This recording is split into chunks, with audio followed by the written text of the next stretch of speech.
3 शंकरे रौरे गलिया जे पापा शंकरे रौरे दुआर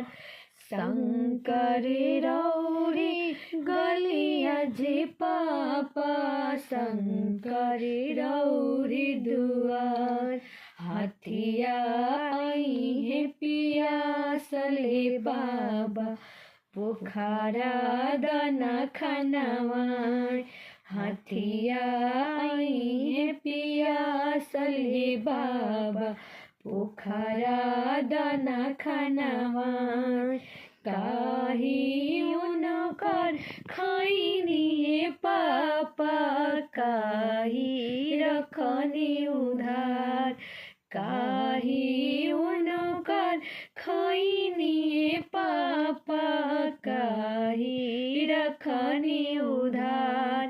की करन बलुहरनिये पापा साजन छेकले दुआर